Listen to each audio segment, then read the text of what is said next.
여러분 안녕하십니까? BPX 최선신 CTO입니다. 이번 시간은 스타트업 MVP 개발 방안 중에 네 번째 시간으로 개발 발주 준비에 대해서 설명드리도록 하겠습니다. 먼저 여러분들에게 개발 발주 준비에 대한 컨셉을 간단하게 설명드리고 실제 그 아래에서 진행될 개발 방식의 선택, IT 계획 수준 정의, IT RFP 작성, 개발업체 선정에 대해서 설명드리도록 하겠습니다. 효과적이고 안정적인 기획과 개발을 위해서 이 개발 발주 과정을 명확히 준비를 해야 합니다. 이 과정에 해야 될 게 네 가지가 있다라고 이전에 제가 몇 차례 설명을 드렸는데, 첫 번째가 개발 방식의 선택, 두 번째가 IT 기획 수준 정의, 세 번째가 IT RFP 작성, 네 번째가 개발업체 선정입니다. 각각에 대해서 제가 하나하나 설명을 좀 드리려고 하는데요. 개발 방식 같은 경우는 이 IT 시스템요, 개발이라는 컨셉은 하나예요. 근데 실제 해당 개발을 진행하는 방식이 정말 정말 다양합니다. 비전공자분들은 이러한 그 다양한 방법에 대한 인지 자체가 없는 경우가 상당히 많아요. 그래서 실제 개발을 진행하려고 할 때 어떻게 할까요? 라고 이런 방법을 물어보는 업체의 물음 앞에서 여러분들이 알아서 해주세요 라고 이야기하는 경우가 상당히 많습니다. 근데 이런 식의 진행은 결국 많은 비용과 기간의 손실과 직결이 될 수가 있습니다. 그래서 여러분들이 본격적인 개발을 하기 전에 이 개발 방식에 대해서 명확한 정의를 해야 하는 게 필요합니다. 자, 그러면 어떤 게 개발 방식이라는 거지? 라는 부분들을 먼저 제가 좀 여러분들에게 설명을 드려볼게요. 자, 이 개발을 시스템 구축을 할 때 완성된 제품에 조금만 우리 거를 쓰게 하는 방법이 있어요.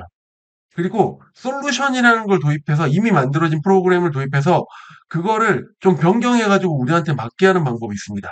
그리고 아니면 처음부터 내가 완전히 우리의 그 서비스에 맞는 시스템을 기획해서 개발하는 형태가 나올 수 있어요. 이게 그 특정 그 방법이 좋다라는 개념이 아니에요. 내가 기획하는 시스템이랑 어느 정도가 맞는지를 보고 판단을 해야 되는 겁니다. 그리고 기획이나 개발을 할 때도 이 기획과 개발을 동시에 계약 진행을 할 수도 있고요. 그다음에 기획을 따로 먼저 하고요. 개발 업체를 따로 선정할 수도 있고, 또 이런 경우에 기획과 개발을 따로 하는데 똑같은 업체의 그 기간만 따로 나눠서 할 수도 있고, 여러 가지 선정 방법이 있는 거죠. 그리고 개발을 할 때 여러분들이 할 서비스를 PC와 모바일을 무조건 다 개발할 것인가? 이게 비용하고 직결이 되기 때문이에요. PC, 모바일을 두 개 다 운영을 하면 그만큼의 비용이 들어가니까. 그럼 우린 모바일만 할까? PC만 할까? 이런 것들도 결정을 해야 되고, 그 다음에 이제 모바일을 요즘 기본으로 한 서비스를 다 해야 되는데, 이 모바일을 그 개발을 할 때 굉장히 다양한 방법이 있습니다. 화면을 보시는 것처럼, 뭐, 그 모바일 웹, 반응형 웹, 웹앱, 하이브리드 크로스 플랫폼, 네이티브, 이런 이야기들을 여러분들이 선택을 해야 되는 거예요. 그리고 어떤 기준에 의해서 내부 조직이 개발해야 될지 아니면 외부 업체 토입을 통해서 개발을 할지 그리고 여러 가지 그 외에 브라우저는 웹을 쓸 경우에는 브라우저를 어떤 종류로 할까요? 보안이나 이런 걸 어떻게 할까요? UI, UX는 어떻게 할까요? 이런 내용들을 선택을 해야 되는데 사실 여러분들이 이것들을 그 잘 모르시거든요. 그래서 이런 내용들을 최대한 여러분들이 공부를 하거나 사실 그 제가 나중에도 설명드리겠지만 IT 전문가가 주변에 있으면 좀 도움을 받는 게 이럴 때 필요합니다. 자, 제가 그래도 기본적으로 의사결정에 대한 기준을 아주 간략하게라도 좀 가이드를 여러분들한테 드리고 싶어서 설명을 드릴 건데요. 먼저 완성된 제품 솔루션 도입, 커스터마이징, 그 SI 개발 요런 형태로 좀 그 여러분들이 이해하기 쉽게 설명을 드리면 쇼핑몰 같은 걸 개발하는 경우도 있어요. 내가 뭔가 제품을 하는데 남들이 하는 쇼핑몰이랑 크게 다를 게 없어. 라고 하면은요. 이미 남들이 하는 것과 거의 유사한 서비스를 하는 경우는요. 이걸 여러분들이 따로 만들 필요가 없습니다. 이미 완성된 시스템을 가지고 있는 업체들이 많고요. 그런 업체들한테 우리 거에 맞춰서 화면만 조금 변경해 주세요라고 하는 형태로 그 가는 게 좋습니다. 근데 이게 이제 여러분들이 저는 그런 쇼핑몰이 아니라 우리만의 서비스를 별도로 개발을 해야 되기 때문에 나만의 서비스를 개발을 해야 돼요. 라는 성격이 강할수록요. 처음부터 끝까지 새로 개발하는 SI성의 개발을 하는 것들로 선택을 하는 게 좋습니다. 완성된 제품 같은 경우는 어떤 성격이 있냐면 도입 비용이 굉장히 저렴해요. 이미 만들어진 프로그램을 쓰니까. 프로그램 같은 경우는 원가 개념이 없어요. 데이터를 복사해서 붙여넣기를 하면 새로운 시스템을 만들 수가 있기 때문에. 그런데 여기에 이 커스텀 비용이 비싸요. 그러니까 딱 만들어진 거를 제공받는 것까지 싸는데 여기서 이런 경우가 많습니다. 화면 하나 다 달려 그랬더니 이 화면 하나 개발하는데 뭐 몇백만 원, 몇천만 원 달라고 하는 거예요. 그럼 여러분이 아무리 생각해도 이해가 안 되죠. 그리고 이미 거기에서 이미 만들어진 시스템을 갖고 있는 업체가 있고 여러분들은 거기에 의존을 하기 때문에 뭔가 변화를 주기가 어렵습니다. 그래서 여러분이 변화가 별로 없고 그냥 단순하게 할 거예요라고 하면 완성된 제품을 쓰시면 되고 그다음에 이제 변경이 많을 경우 같은 경우에는요. SI 개발하는 게 맞는데 SI 개발 같은 경우는 구축비가 발생을 하고 조금 개발에 리스크가 있어요. 하지만 얘가 독립적으로 운영을 하고 여러분들이 나중에 시스템을 자체적으로 마음대로 핸들링하면서 바꾸고 싶을 때는 SI성으로 개발을 하는 게 맞습니다.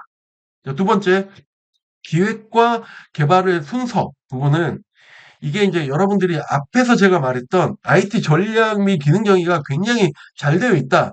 라면은요, 기획과 개발을 같은 업체에서 동시에 하는 게 훨씬 더 유연하고 유리합니다. 근데 만약에 이게 여러분들이 앞에 정의가 잘못됐으면 계약을 별도로 하는 게 좋아요. 왜 그러냐면 기획을 하는 과정 가운데 시간을 많이 잡아먹습니다. 근데 동시에 작업을 하면 프로젝트 기간 안에 기획과 개발이 같이 엮여 있거든요. 근데 기획이 지연되면서 이 비용 발생하는 손해를요, 개발 업체가 여러분들한테 물을 수가 있어요. 그래서 여러분들이, 아, 내가 기획을 잘 리딩하고 내가 원하는 걸 충분히 빠른 시간 안에 효과적으로 할 수 없을 것 같아라고 하면 기획과 개발을 별도로 계약을 하는 게 유리합니다. 그 대신 이때 이제 여러분들이 선택할 수 있는 게 뭐냐면 기획과 개발을 별도로 하더라도 다른 업체를 쓸지 같은 업체를 쓸지 부분인데 가능한 같은 업체를 쓸 거를 제가 추천드려요. 뒤에 RFP에 대한 아니 뒤에 제가 이 기획 산출물에 대한 품질 부분에 대한 이야기를 할 때 조금 설명을 드릴 거거든요. 그리고 가능한 같은 업체가 안 되면요. 여러분들이 기획자를 통해서 진행을 할 때 그 기획자가 알고 있는 업체나 기획자랑 한 번 정도 일을 같이 해보는 업체랑 해볼 것을 추천드립니다. 왜냐? 기획자가 만든 산출물을 개발업체에서 받고 이거 못해요라는 말이 안 나오게 해야 되기 때문입니다. 다음은 PC 모바일 선택 부분은 일단 여러분들이 업무를 하는 시스템 같은 경우는요. PC가 필수라고 보시면 돼요. 그리고 모바일이 보조적이고. 근데 이제 고객을 상대하는 부분은 모바일이 필수고 PC가 보조적입니다. 플랫폼 기준으로 보면 우리가 쓰는 게 그렇죠. 배민 우리 앱을 쓰잖아요. 이게 배민 고객용인 걸 앱을 쓰는데 관리자 서비스를 하는 쪽은 굳이 모바일을 만들 필요가 없습니다. 그러면 PC로 만드는 거죠. 그리고 MVP 같은 경우는요, 모바일만 만들어 놓고, 이거를 나중에 사업이 켜지면 PC까지 확장하는 형태로 갈 수도 있습니다. 이게 이제 개발 구조상에 이 모바일 웹 부분을 이 별도로 구분해서 개발하는 방식으로 하면은요, 여러분들이 나중에 똑같은 기능을 PC 웹으로도 확장하기 좋은 방법이 있거든요. 그런 형태로 확장을 할 수가 있습니다. 그 다음에 이제 이 다양한 개발 방법론이 있는데 모바일 웹, 반응 앱, 웹 앱 이런 것들이 있는데 이게 결론만 말씀드리면 개발 시스템에 따라 다르지만 요즘은 거의 하이브리드 기반을 많이 씁니다.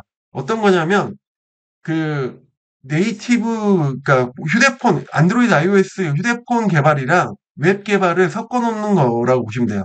근데 점점점 추세는 웹의 개발 비중을 높여서 하는 추세로 가게 되니까 여러분들이 이 부분은 사실 개발 업체랑 조금 이야기를 할 때 구체적으로 하는 게 좋은데 그 기준을 여러분들이 요렇게 가지면 돼요.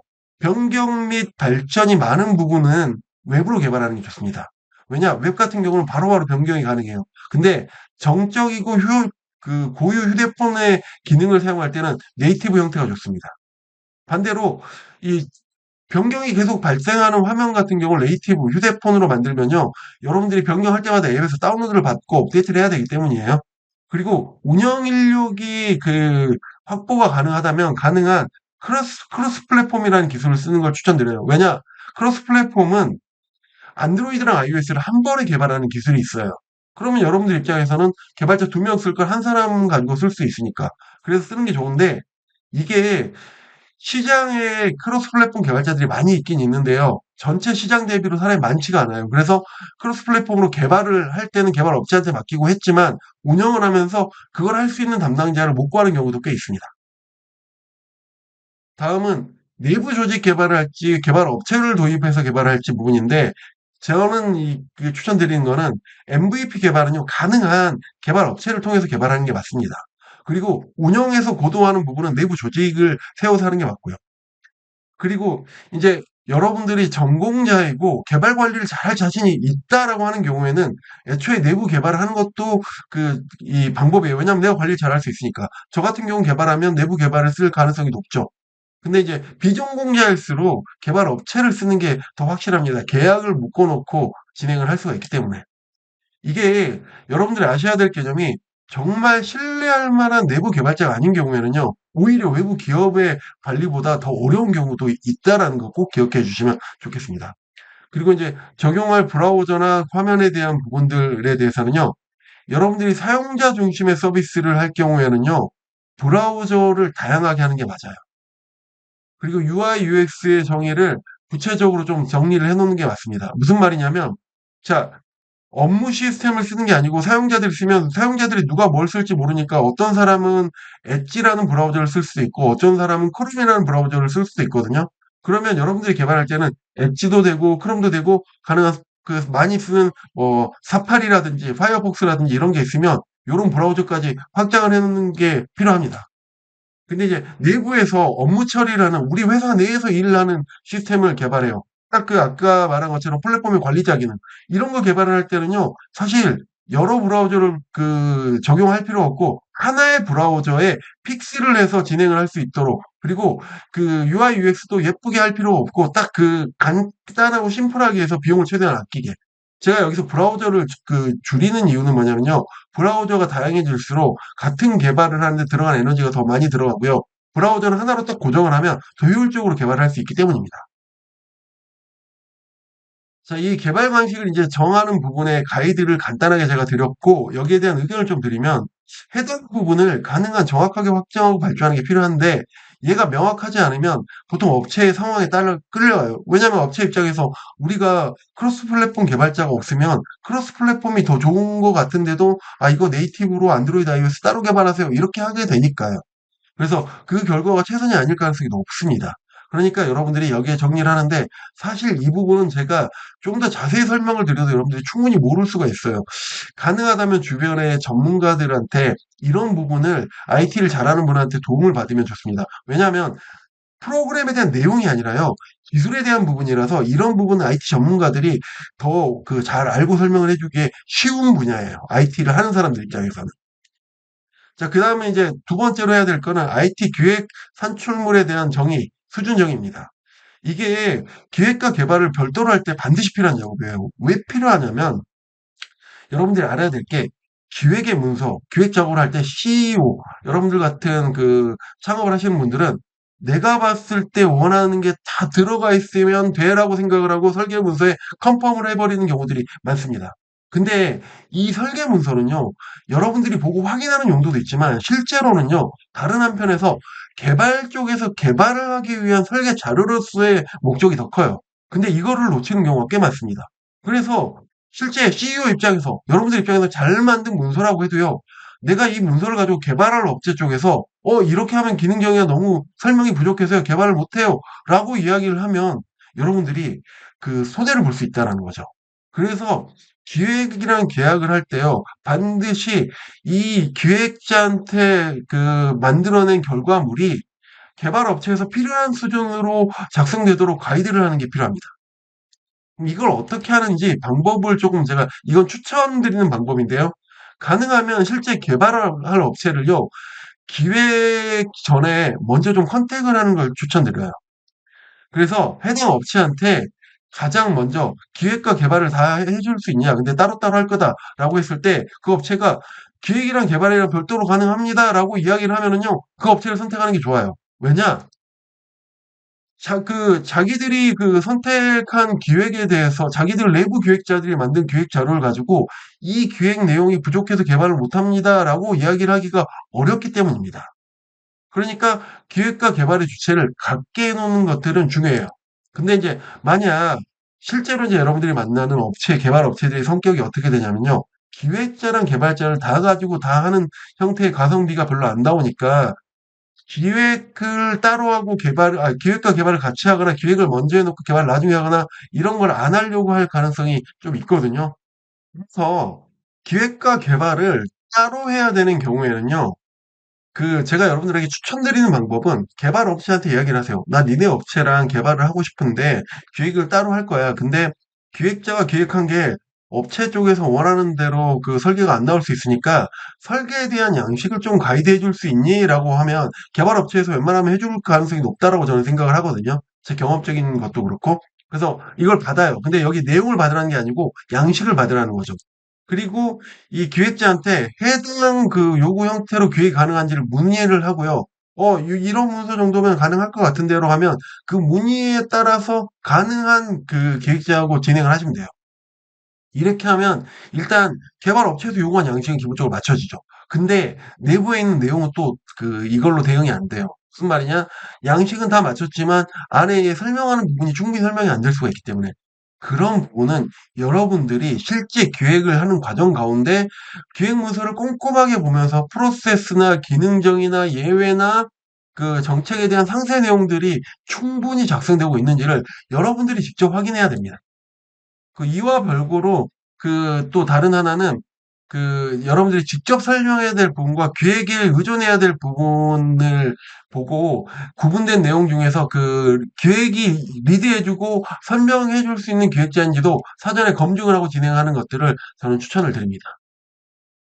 다음은 IT RFP 작성이에요. 비전공자가 개발업체를 효과적으로 관리해서 프로젝트를 성공시키는 게 정말 어렵거든요. 실제 프로젝트를 진행을 하면 죄송한 말씀이지만 제가 진행을 할 때도 가장 큰 리스크가 CEO 본인인 경우가 꽤 많아요. 왜냐하면 개발 업체는 계약을 할 때 여러분들이 말하고 약속된 내용을 기준으로 비용을 생각하고 제안을 하는데 막상 진행을 하다 보면 CEO분들은 RFP 계약서 안에 자기가 원하는 기능을 못 적는 경우들이 많아요. 근데 자기는 꼭 이걸 만들어야 돼. 그러면 나중에 가서 이거를 해 주세요라고 이야기를 하면 분쟁이 생기는 거죠. 그래서 이 사이에 갭이 발생하면 근데 CEO가 강자가 아니에요. 계약을 하고 나서 진행을 하면요.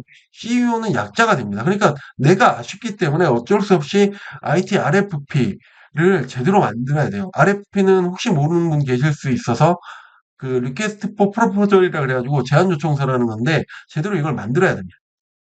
그래서 이 RFP를 작성하는 방법을 좀 간단하게 여러분들에게 가이드 드리자면 여러분들 개발 방식 선택 과정에서 정리한 내용 있죠. 이게 개발 방식을 어떻게 주세요라는 별도의 내용을 만들어 놓고요. 그 안에 이 내용이 다 들어가야 돼요. 그래야지 계약을 할 때 여러분들이 원하는 대로 개발을 하는 부분들을 점검하고 계약을 할 수가 있습니다. 그리고 제가 앞에 IT 시스템 기능 정의 부분에 2-3단계로 구조화된 자료 기반의 기능 정의를 할 수 있다 그랬잖아요. 정의를 할 수 있는 거죠. 근데 만약에 기획자가 기획을 먼저 하고 개발 발주를 하는 경우에는 기획자가 정리한 기획 자료에 대한 기능 개발 기준으로 작업을 할 수 있도록 RFP에 넣으면 돼요. 그리고 실제 인제 여기에 필수 비기능 요소들을 좀 추가해야 됩니다. 여러분 기능과 비기능에 대한 개념도 생소하실 텐데 뭐냐면 기능은요, 이 화면이 정상적으로 만들어지게 하는 거고요. 성능은요, 비기능 중에 성능 같은 경우는 이 화면에 그 조회를 했을 때 최소 우리가 쓸 수 있는 수준의 속도 안에 조회가 되게 해야 되는 거. 혹은 이 화면을 한 10명이 동시에 썼는데 문제가 되지 않도록, 100명이 동시에 썼는데 문제가 되지 않도록 하는 그런 기준들을 정의를 해야 됩니다. 실제 RFP 작성 자체 설명은 제가 이거 하라 그러면 보통 강의를 가서 이거 하나 가지고 8시간짜리 강의를 하거든요. 그래서 요거를 여러분들에게 지금 다 드릴 수는 없다는 걸 양해 부탁드리지만 앞의 과정을 통해서 여러분들이 최대한 정리할 수 있는 기준으로 정의를 하면 되고 근데 이제 규모가 적은 시스템을 개발할 경우에는요. 이게 위에 있는 내용만 적어도 깔끔하게 정리를 하고 여러분들이 점검을 해도 충분히 어느 정도 수준이 있는 RFP가 나올 수 있습니다. 그리고 이제 마지막으로 개발업체 선정에 대해서 설명을 드리면 이제 개발 방식 선택이 완료된 이후에 실제 개발할 업체를 찾는 과정이 발생하게 됩니다. 근데 이때 보면은요, 여러분들 제가 예상하건대 한번 견적 받아보시면요. 비슷한 수준의 업체들끼리는 좀 비슷한데 이 업체들이 좀 종류들이 달라요. 그래서 정말 말도 안 되는 갭을 가지고 이야기를 하는 업체들이 있거든요. 근데 이제 제가 여러분들에게 개발 업체 선정할 때 가장 기본적으로는요. 여러분들이 이 세 가지 정도로 구분하시는 게 좋아요. 개인이랑 소규모 회사랑 일반 SI 회사. 이거 개인 같은 경우는 개인이랑 거의 가까운 구조의 이 회사들이라든지 아니면 이런 SI 회사 같은 경우는 조금 규모가 큰 이 형태로 구분이 되거든요. 근데 여기서 규모가 적을수록 비용이 낮아요. 근데 선택하는 리스크가 많습니다. 그래서 보통 보면 규모가 적을수록 낮은 비용이다 보니까 적은 업체를 선택해서 좀 유연하게 가려고 진행을 하는데 실제로는 개발 진행 중에 이걸 포기하는 상황들이 굉장히 많이 발생해요. 그래서 심하면 두 번, 세 번 정도의 비용을 지불하고 발생하는 경우도 있거든요. 그래서 여러분들이 업체를 선정할 때는 내가 가장 좋은 건 잘 아는 업체를 선정하는 게 좋아요. 왜냐하면 문제가 생겼을 때 아는 관계를 통해서 풀 수 있는 게 1번이고요. 그다음에 두 번째로는 너무 저비용은 좀 주의하는 게 좋아요. 여러분들이 하나의 업체의 견적을 받아서는 절대 안 됩니다. 비슷한 업체 몇 군데 다 이야기를 해보고요. 비용이 비슷한데 그중에서 조금 저렴하고 신뢰가 갈 만한 업체 중심으로 갈 거를 저는 추천을 드리는 편입니다. 네, 이제 마무리를 하자면 개발 발주 준비는 실제 기능에 대한 정의보다 기능 외적인 개발 진행과 관련된 핵심 요구를 하는 경우가 많아요. 아까 개발 방법 같은 것처럼. 그래서 비전공자들은 이거에 대한 개념 자체가 거의 없거든요. 이 과정에 대해서 근데 모르고 진행을 하면 안 되니까 제가 설명드린 내용들을 참고하고 좀 찾아보시고 가능한 IT 관련된 사람이 요즘은 저희 농담으로 이렇게 돌 툭 던지면 그중에 한 명은 IT 하는 사람이라고 이야기를 하는 경우들이 많잖아요. 좀 알아보면서 진행을 할 거를 저는 그게 어떻게 보면 가장 좋은 방법이거든요. 추천을 드리고 다시 한번 개발에 누락된 요구나 협의 사항이 발생하면 이건 여러분한테 불리할 수 있으니까 여러분들이 이 RFP 기반의 사업에 대해서 발주라는 부분에 신경을 많이 써야 된다라는 것으로 이번 시간을 마무리하도록 하겠습니다. 감사합니다.